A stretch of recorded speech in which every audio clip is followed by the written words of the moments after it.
Bom, continuando então aqui. Essa vazão em peso, como eu estava falando, você pode relacionar com a vazão em massa.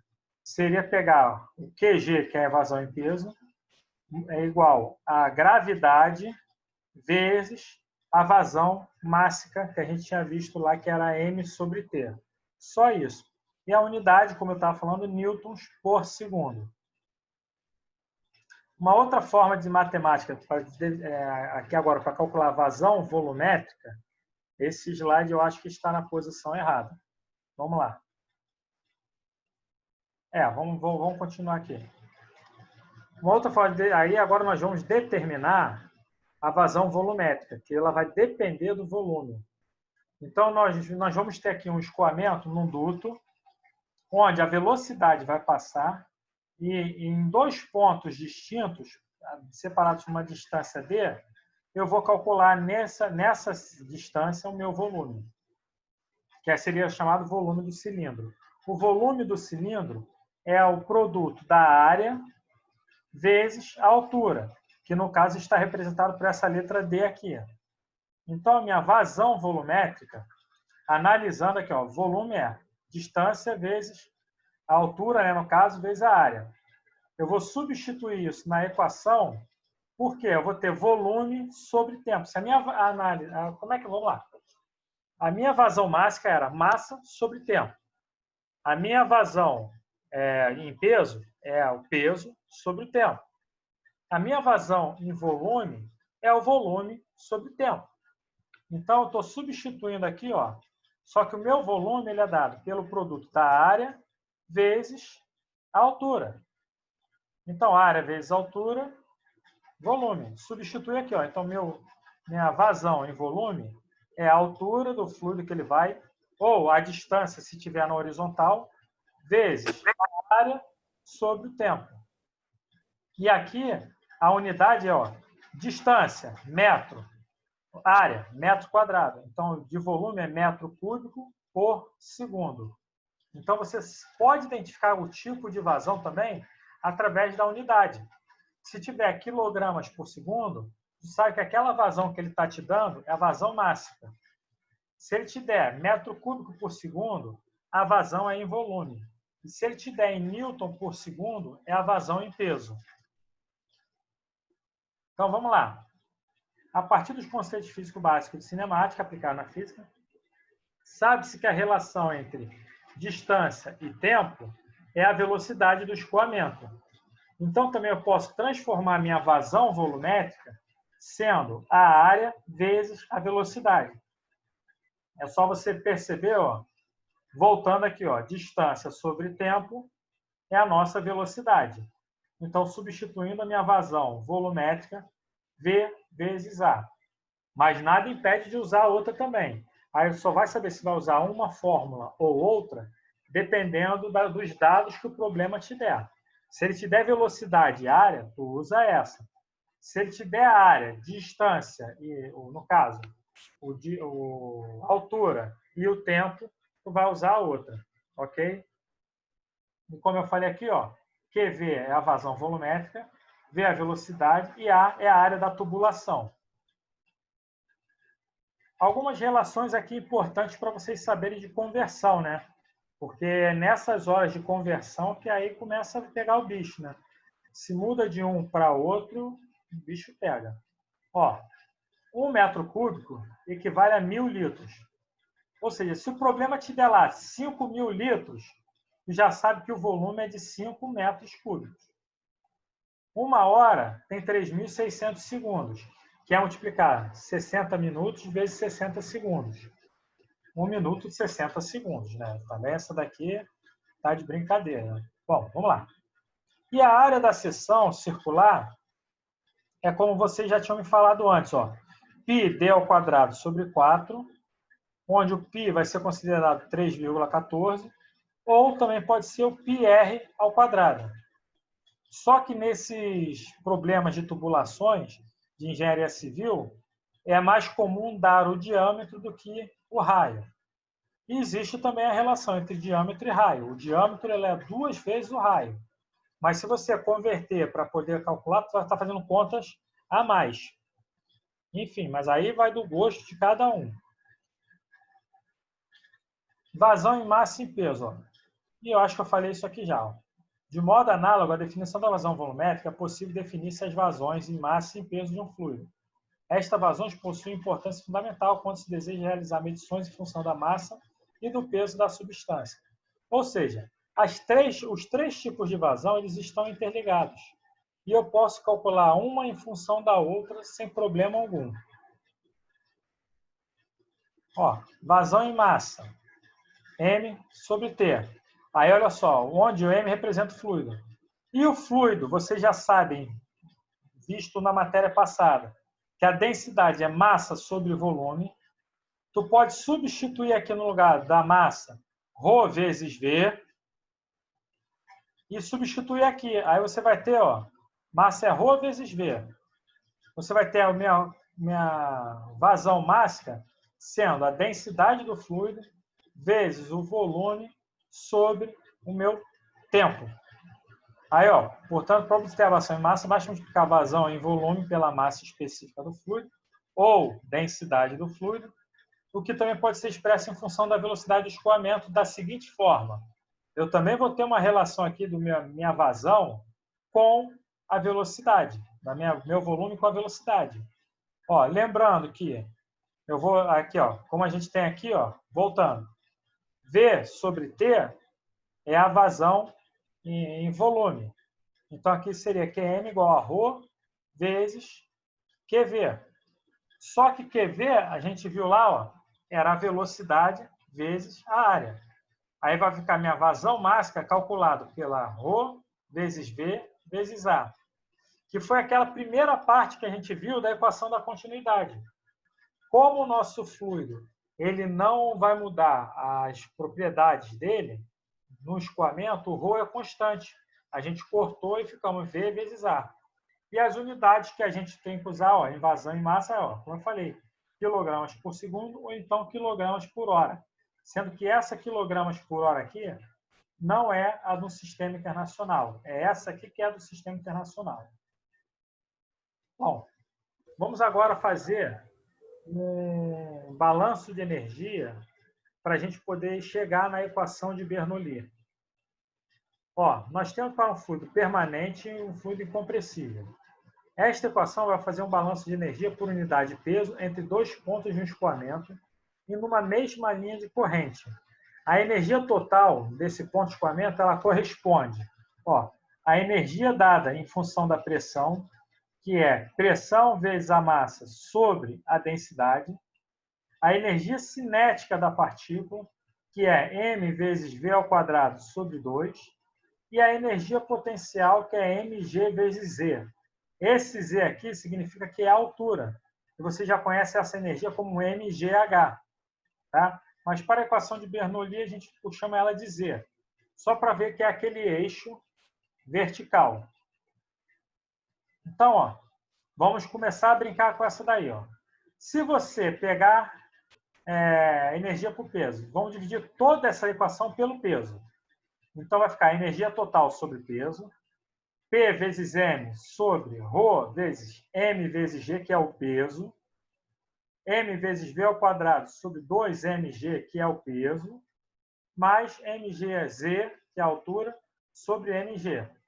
Você vai começar a cortar os m's e nessa última parte também corta o g.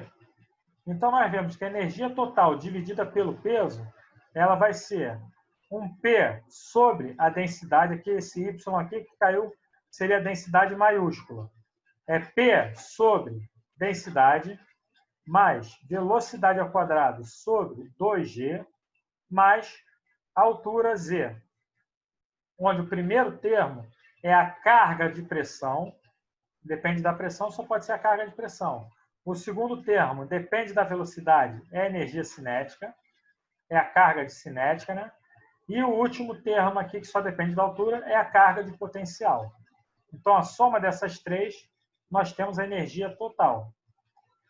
Para um balanço de energia entre dois pontos, você não pode mudar. Nesse ponto aqui, se eu gasto 10 joules de energia, e nesse outro ponto aqui, vai ter que ser o mesmo 10 joules. Com isso, o que acontece? Nós vamos ter que aquela equação, pressão 1 sobre ρ, ou gama, né? Mais altura 1 mais V1 sobre 2G, ela vai ter que ser igual a P2 sobre a ρ, mais Z2 sobre ρ, Z2 comum, mais V2 ao quadrado sobre 2G. Esse cara aqui é um termo devido ao atrito que surgiu. Tá? Mas isso aqui não tem tanta importância assim, não. Seria, na verdade, o balanço de energia total. De energia total entre os pontos 1 e 2. Na verdade, esse termo aqui seria esse termo aqui dessa equação, juntada à parte 2. Isso aí. Voltar aqui, então. Então, eu tenho meu balanço de energia, que é a energia total, que eu chamei de ΔH, V2 sobre 2, V2 ao quadrado sobre 2G, mais altura 2, mais pressão 2 no ponto 2 sobre a densidade no ponto 2, tem que ser igual a velocidade no ponto 1 ao quadrado sobre 2G, mais altura no ponto 1, mais pressão no ponto 1 sobre a densidade. Essa densidade é a mesma dessa outra. Bom, então vamos lá. Vamos pegar agora umas classificações básicas de condutos forçados e condutos livres. Os condutos forçados são aqueles onde o fluido apresenta um contato total com suas paredes internas. Ou seja, tu tem aquela tubulação, você preencheu aquela tubulação toda, encheu ela toda de água. Um exemplo de conduto forçado é a mangueira que você lava o carro. Você abre lá a torneira, a água preenche ela toda, até a superfície, ela não deixa nada livre. E a figura mostra um dos exemplos mais comuns de forçado. Tu tem aqui uma tubulação, o fluido, que é essa parte azul, está preenchendo ela toda na seção transversal dele, ou seja, a área toda, ocupando a área toda dele. Em momento algum, tu tem um espacinho delas ali. Já os condutos livres são aqueles que apresentam contato parcial com as paredes. Se você tem uma tubulação e somente metade dela está escoando fluido, você tem um conduto livre, que é exatamente aquela parte que está livre com o ar. Neste tipo, observa sempre uma superfície livre, onde o fluido está em contato com o ar atmosférico. Os condutos livres são geralmente denominados de canais, os quais podem ser abertos ou fechados. Por exemplo, um rio Maracanã, ali, ele é considerado um conduto livre. Por que ele é considerado um conduto livre? Você tem ali a geometria dele em forma de retangular. O fluido está passando ali. Quando o fluido passa ali, você vê nitidamente, ele está coberto pelo ar. Ele é um conduto livre. Ele se transforma em conduto forçado? O que vocês acham? O rio Maracanã. Ele pode... Acredito que não. Para se transformar em conduto forçado? Sim ou não? Eu acredito que não. Não é contínuo? Não, ali tudo bem, é contínuo. É o que você está vendo é o seguinte, a forma geométrica dele é a mesma, não vai mudar. Sim. Eu quero só saber se, dessa forma, se você passar lá nele agora, você vai ver a água e vai ver ar, não é? Existe algum... Aí ele vai ser o conduto livre. Existe algum momento em que ele se transforma em conduto forçado? Ou seja, aquele retângulo ele está completamente cheio de água? Sim ou não? Não. Muito bem, existe. O que é a enchente? Então, eu pensei na chuva, mas eu não quis arriscar. Mas as coisas mais simples, às vezes, é a resposta da solução. Por isso que eu estou falando para vocês. Um conduto livre, ele pode se transformar, sim, em forçado e vice-versa. Vai depender do nível de escoamento. Por que existe enchente? A enchente existe quando a vazão de água que cai sobre um determinado conduto é maior do que o escoamento que ele tem no rio. Que, na verdade, o que acontece? O rio Maracanã ele vai lá e se desemboca onde? Na Baía de Guanabara. A partir do momento que a vazão que ele sai do Rio Maracanã para a Baía de Guanabara é menor do que aquele que a água está caindo, o que acontece? Causa enchente. E a partir do momento em que você não vê aquele conduto, não vê mais ar sobre aquele conduto, naquele espaço, ele se transforma no conduto forçado. Entendeu? Entendi. Foi então, Álvaro? Beleza. Vamos lá então. Foi. Ó, a classificação básica para os condutos é o que eu estava exatamente falando. Ó. Se você tem aqui uma superfície livre e o fluido, seção transversal de um canal aberto. Se você tem aqui um ar entrando num canal fechado, ou seja, num conduto fechado, tu tem aqui, ó, ar e água. Ar e água. Então, esse cara é um conduto livre. A partir do... Opa, aí não tem a parte do conduto fechado, ó. A partir do momento, se isso aqui eu acimentasse isso daqui e só tivesse um fluido, que é a água, ou um fluido só de ar, é um conduto livre, é um conduto forçado. Se eu fecho isso daqui e fico só com o azul, que seria o nosso líquido, é um conduto forçado. Entenderam isso, pessoal? Beleza. Professor, Oi, fala. só uma pergunta. Esse conduto forçado ele só serve para líquido? Ele serve para gases também? Serve. O nosso conduto forçado é aquilo que eu comecei a falar. A matéria ela é sólida, líquida e gasosa. Gasosa. Sendo que a gente, na verdade, nós vamos estudar o comportamento dos fluidos. E quem são os fluidos? São os líquidos e gases. É só você ver, numa usina termoelétrica, você tem ali a passagem de vapor num duto. Mas o gás, por exemplo, o gás de cozinha que fica lá encanado, ele seria esse conduto forçado? Se ele preencher totalmente a superfície, sim. Mas então, eis a questão, ele não passa continuamente, ele não fica constantemente ali no tubo, na mangueira, no cano, sei Aí é o lá. que eu estou falando. Se você criar tu está falando assim, se você criar bolhas, tu tem que eliminar essas bolhas futuramente para não ter um problema na sua tubulação. Se você só tem gás nessa tubulação, você não vai fazer bolha, você não vai fazer líquido. Você só vai ter gás passando por ela. E se você só tem gás, um tipo de fluido passando por ela, é um conduto forçado. Independente se for líquido ou gás. Se você mistura isso, você já tem um conduto livre. Entendeu? Entendi, Você está lá respondeu. na sua mangueira. O que acontece quando você... Ó, a mangueira está com ar, não está? Tá. Você ligou ela, a água, para entrar nessa mangueira. O que acontece? A água está empurrando o gás e ocupando todo o espaço dele. Até a hora que ele chega na boca da mangueira e só sai o quê? Água. Tanto é que a primeira parte que se sai é aquela cuspidinha que a mangueira dá. Aquela cuspida que a mangueira dá é a água empurrando o ar. E aí vai assim, está ocupando espaço, sai do meu lugar. E aí quando vê aquele de repente só sai constante o fluido. Entendeu? Entendi. Tu entra. Rafael, Fala.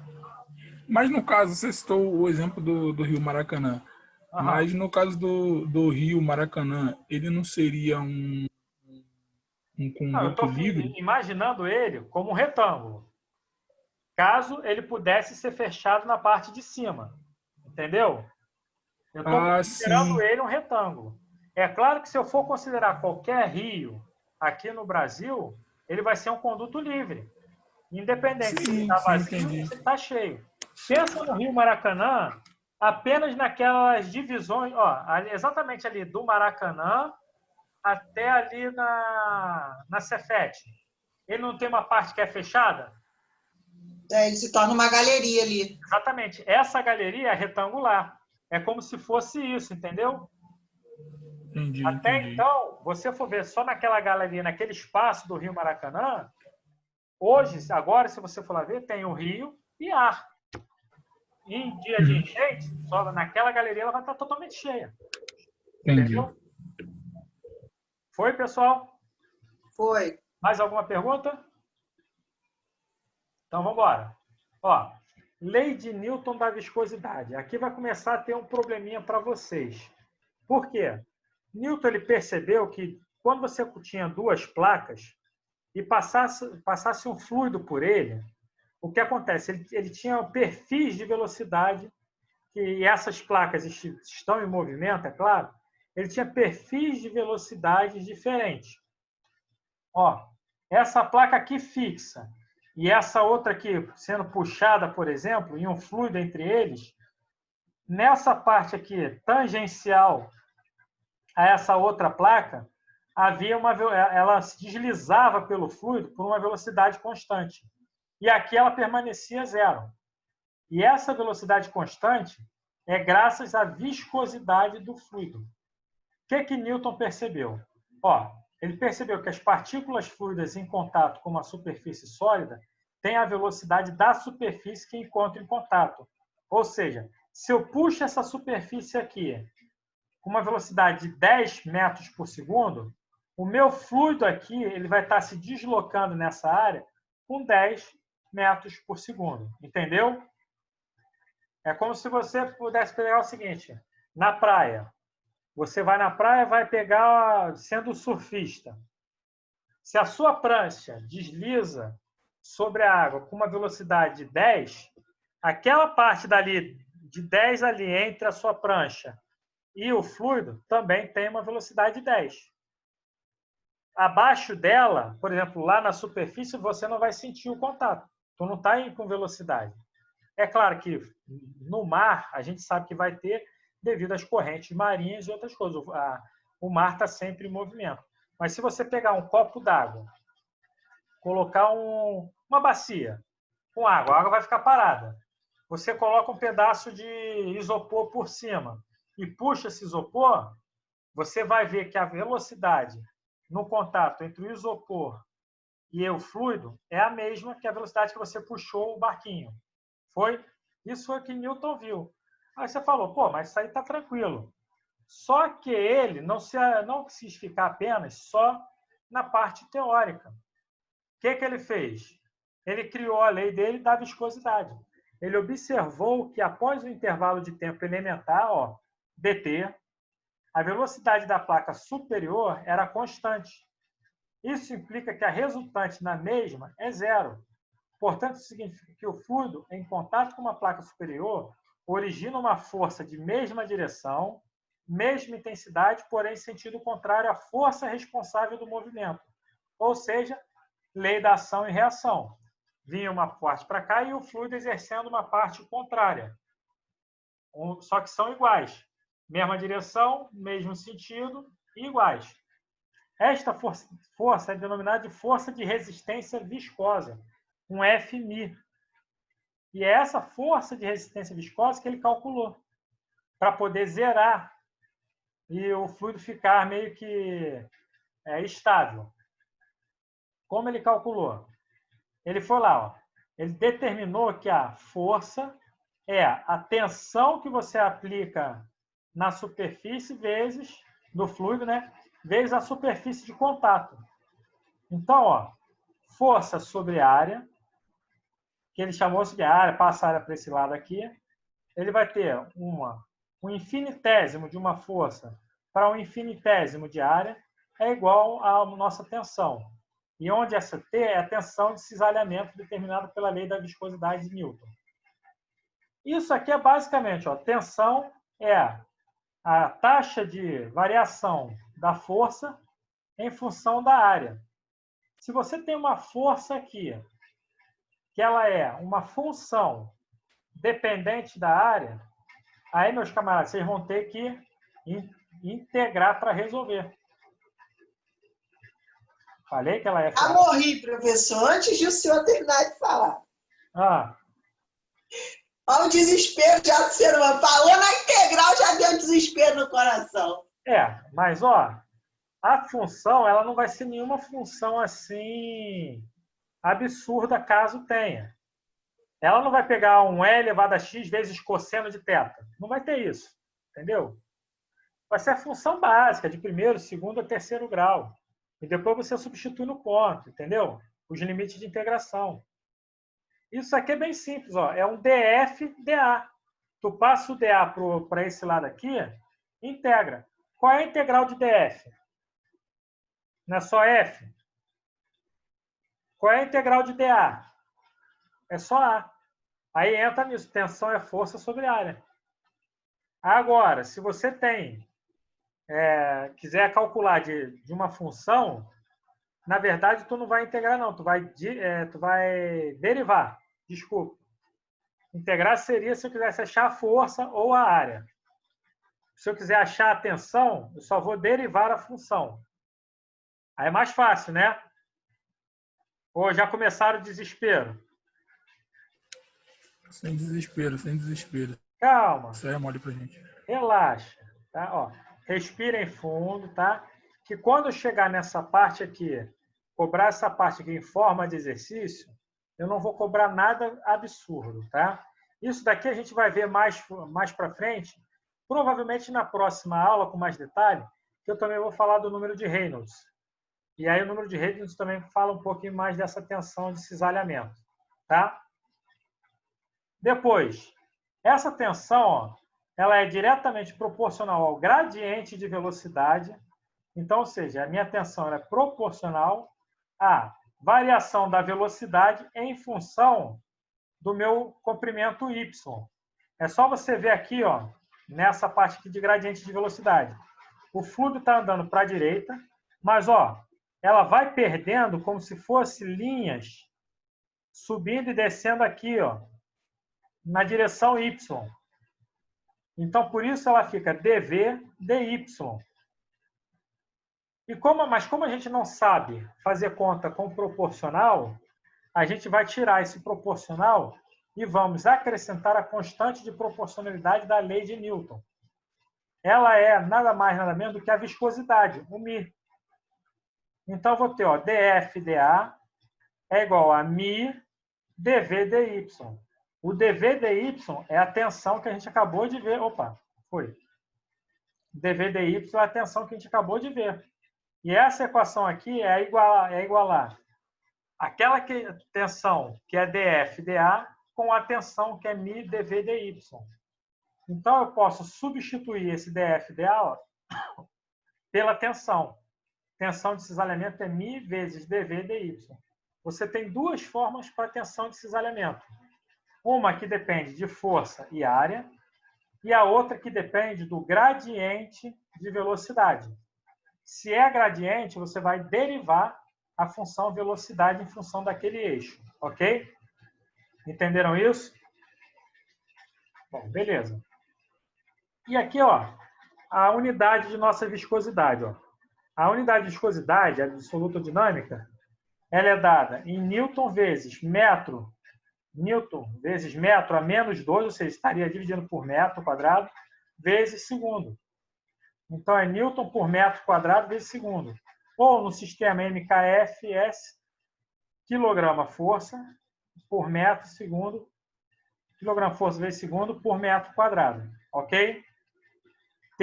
Aqui não saiu aquele tal, que já sabe que é a tensão de cisalhamento.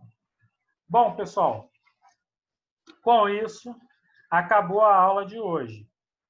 Nós chegamos ao fim dessa primeira parte, tá? Que é a parte de recordação de um tipo de escoamento.